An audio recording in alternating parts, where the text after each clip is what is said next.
James stood frozen in the middle of the slick highway rain, pounding against his shoulders and his hair sticking to his forehead, the chill of the night seeping into his bones, and the sound of the wipers scraping across the windshield offering no comfort. He tried to focus on the faint cry that had pulled him from the warmth of his car, but the darkness around him seemed alive, and every shadow looked like it was moving with purpose. He swallowed hard and took a cautious step forward, the gravel crunching under his shoes, and then another step and another, until the sound of the child grew louder and more desperate.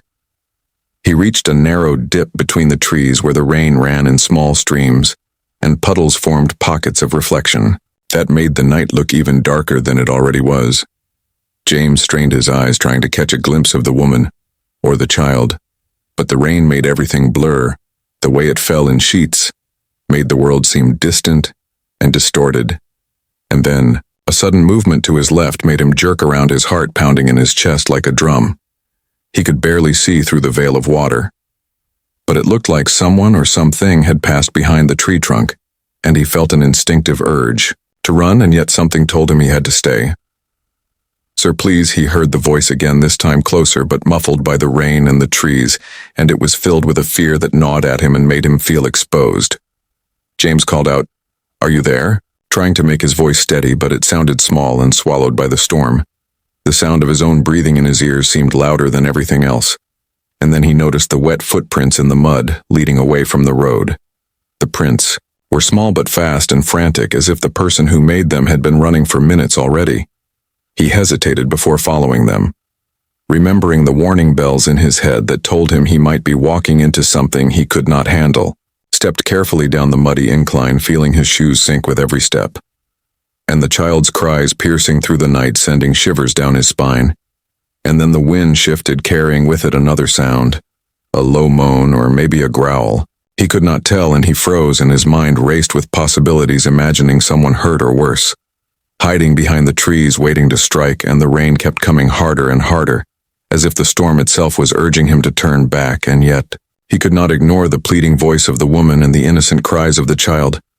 James reached a small clearing where the moonlight briefly broke through the clouds, illuminating the wet leaves and branches, and there in the center of the clearing he saw the child crouched under a broken branch, shivering violently and barely conscious, and next to the child, the woman knelt, her soaked clothes clinging to her body, and she looked up with eyes wide in fear and relief at the same time. James called out, "Are you okay? Is he okay?" And the woman grabbed his arm and shook him desperately, saying, "Please, we have to leave now. Someone is coming. Someone bad." James glanced over his shoulder and saw nothing yet. A sense of dread wrapped around, his chest tightening with every second, and then the wind whispered something to him like a warning he could not ignore. The woman grabbed the child and started running toward the woods, pulling James behind her, the ground slippery and uneven. They slipped and struggled, their shoes sinking into the mud and branches clawing at their clothes. But the cries of the child pushed them forward, and James could hear footsteps behind them, heavier and faster than any normal human pace, and he dared a glance backward just in time to see a shadow leap over a fallen tree and vanish again into the darkness. And every instinct in his body screamed for him to stop, to hide, and yet he ran harder, trying to keep pace with the woman who seemed to know exactly where to go in the maze of trees and mud. They reached an old narrow path barely visible through the thicket. The woman whispered, "Follow me," and James obeyed, knowing that every second counted. The child in her arms was shaking violently. James could feel his own heart threatening to explode in his chest, and then a sudden snapping of a branch behind them made them all freeze. The sound echoed through the forest like a warning bell, and James grabbed the child closer to protect it from whatever was coming, and he felt the wet fabric of the woman's coat against his hand, the smell of rain and mud mixing with something metallic and sharp that he could not place. And then the footsteps grew louder, faster, and he realized they were not alone and never would be if they stayed here.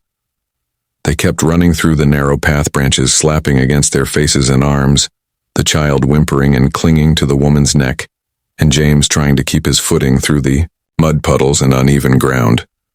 The rain was relentless, and the night seemed to stretch infinitely around them, and then out of nowhere a deep growl rumbled through the woods behind them, closer than before, and James turned his head for a brief second, catching a glimpse of glowing eyes in the distance that vanished as quickly as they appeared.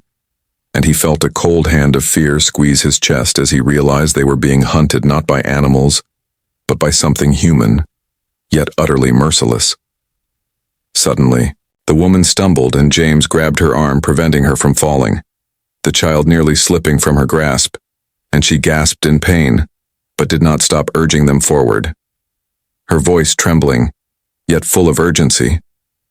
James noticed fresh footprints, now joining theirs faster and larger, and he understood that whoever or whatever was behind them was gaining ground, and the sound of twigs snapping and heavy breathing pressed closer until the forest seemed to close around them, suffocating them. In darkness and tension, and the cries of the child were like a fragile thread of hope in the middle of a nightmare that seemed never-ending.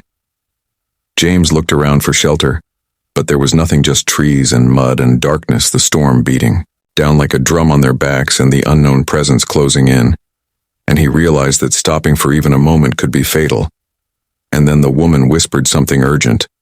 "Grab that rock and swing it, if they get too close." And James felt the weight of the object in his hand, a small jagged piece of stone that felt cold and sharp as a warning. And the child cried again, sending a shiver through him stronger than the cold or the rain, and he knew that the night was far from over, and the woods hid secrets that would not reveal themselves easily, and that every step could be the difference between survival and something far worse. They ran again, the path narrowing and twisting around fallen trees and thick roots that threatened to trip them every step, a battle against exhaustion, fear, and the relentless rain. And James noticed faint flickers of movement around them, shadows dancing in the corners of his vision. And then a sudden scream cut through the storm, so piercing, it made James stumble forward, almost dropping the child. The woman screamed too, and James felt a chill that went deeper than the cold, as he realized that whatever was pursuing them was no ordinary threat, and they were now in a race not just for escape but for life itself, and every second that passed the danger grew closer, and he knew that the night was far from over. James stumbled through the muddy path, clutching the child tightly as the woman pulled him forward, her eyes wide with terror and determination. The rain soaked them to the bone, and the night seemed endless and oppressive. Each tree they passed looked like a giant shadow ready to strike, and the cries of the child cut through the storm, sharper than any sound he had ever heard. And then a sudden snapping behind them made James spin around, but all he saw was darkness and the echo of footsteps that seemed impossibly fast. They ran deeper into the woods, the narrow path twisting and turning unpredictably, mud sucking at their shoes and branches whipping their faces.